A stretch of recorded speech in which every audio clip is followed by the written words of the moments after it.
1945. Allied bombs rain down on Cologne. The city burns, but one building stands untouched. Cologne Cathedral. Why? Was it divine intervention? Or something far more unsettling? It took over 600 years to build, and still they say it's not finished. Legends swirl around it, secret deals, hidden crypts, a devil's bargain buried beneath centuries of stone. Some call it the most haunted cathedral in Europe. Others say it was spared in World War II because the bombers feared what would happen if it fell. But why does a church hold so many secrets? From ancient relics and forgotten burials to strange geometry encoded in its stained glass. This isn't just architecture. This is mystery carved in stone. But why there is need to build this church? It all began in 1164, when a priceless treasure arrived in Cologne. The relics of the three wise men, the Magi who followed the star to Bethlehem to visit baby Jesus. These sacred relics transformed the city overnight. Suddenly, Cologne was no ordinary town. It was destined to become a holy pilgrimage site, drawing countless believers eager to glimpse these relics with reverent eyes. The city's archbishop knew this was no small moment. To honor the relics, he dreamed of a grand cathedral, a marvel of soaring spires and intricate stonework that would reflect the glory of God and inspire awe for generations to come. And it was a moment when idea of great Cologne Cathedral risen. But there is also a question that why did its construction stop for centuries? The cathedral's eastern arm is finished by 1322, a true masterpiece of medieval craftsmanship. But then, something strange happened. That halt, the construction paused for almost 300 years. But what caused this monumental pause? The answer lies locked in a storm of history. Is it a political upheavals, devastating wars, and most of all, money? Or rather, the lack of it. It was a 16th century Reformation, that shaking the foundations of Christianity across Europe. The 30 Years' War swept the land like a wildfire of destruction and uncertainty.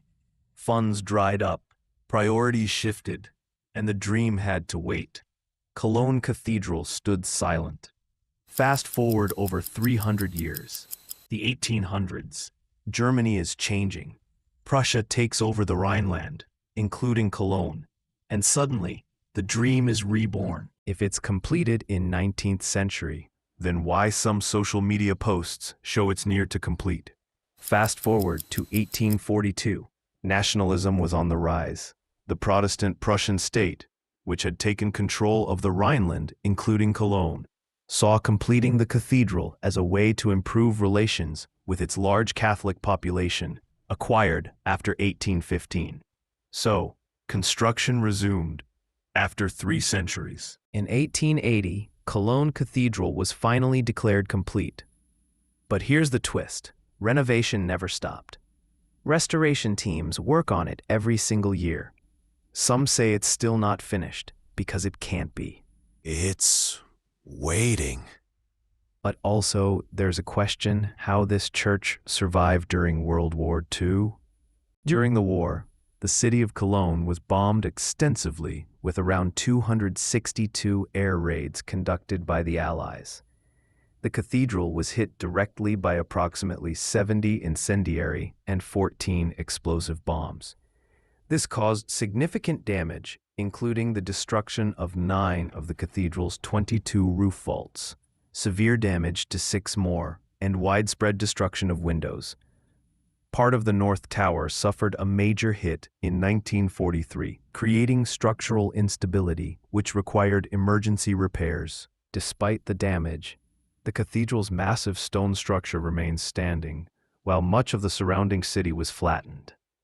One key reason it was spared complete destruction is that its iconic twin spires were used by Allied pilots as a prominent navigational landmark when flying bombing missions over Cologne. This made the cathedral a reference point, rather than a direct target, contributing to its survival. Another important factor was the inaccuracy of the bombing technology of that era. High-altitude bombing was often imprecise, and bombs frequently missed their intended military or industrial targets. hitting adjacent areas instead. Combined with a bombing strategy that spread destruction over wider areas in waves, this reduced concentrated damage to the cathedral. After the war, emergency repairs were made on damaged sections using bricks from nearby ruins, and by 1956, the cathedral was restored to its pre-war condition. The visible patch from wartime repairs remained a reminder of the cathedral's resilience until the late 20th century, when it was reconstructed again, according to the original designs. But what's special in Cologne Cathedral from other churches? The cathedral houses one of the most striking collections of stained glass in the world. Not just biblical scenes. One modern window, made from over 11,000 colored squares, resembles computer pixels. It's designed not just to reflect light, but to interfere with perception. And older windows? They use rare medieval pigments no longer found. Some show astronomical alignments. Others encode cryptic symbols. Gothic churches are marvels, but Cologne is something else. It's one of the tallest cathedrals on Earth, its spires reaching 157 meters. But it's not just the size, it's the symbolism. Every line pulls your eye skyward. Every arch is built to echo eternity, and the entire structure was designed to mirror heaven's order, not man's. And yet, people feel uneasy here.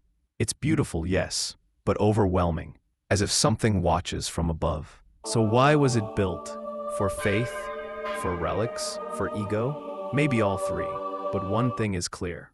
Cologne Cathedral isn't just stone and glass. It's a riddle, a testament to obsession, sacrifice, and the haunting idea that some buildings don't just shelter the divine, they imprison secrets. They say the devil still walks its halls, waiting for someone to finish what was started 700 years ago. Maybe it's just a legend, or maybe that's why it still isn't done. What lies beneath? Secrets under stone. Beneath the towering Cologne Cathedral lies a vast and fascinating underground world, holding secrets that span thousands of years. Archaeological excavations have revealed extensive remains beneath the cathedral floor, stretching over around 4,000 square meters and reaching depths between 3.5 to 16 meters, about 11 to 52 feet underground. These findings date all the way back to ancient Roman times, when Cologne was a significant Roman city, including remnants of Roman residential buildings, cellars, and even parts of the Roman city wall. Some people says, is there any tunnel hide beneath Cologne Cathedral that connected to distant monasteries? For decades, stories have circulated of tunnels stretching beneath the Rhine, linking Cologne Cathedral to distant monasteries. But there is not significance of this monastery's conspiracy, because when excavations that began after World War II uncovered not only foundations of older ecclesiastical buildings, but also a network of underground rooms and tunnels. Some of these tunnels connect historic sites, such as a 600-meter subterranean passage linking a Roman palace to the city's medieval Jewish quarter. The underground area acts as a time capsule, preserving a continuous history beneath the Gothic cathedral, transforming from Roman urban quarters through medieval Christian centers to the present religious monument above. The cathedral's massive foundations literally rest on layers of the city's ancient past. But local lore even tells of disappearances. A child in 1923, a monk in 1898. Both last seen entering areas now walled off.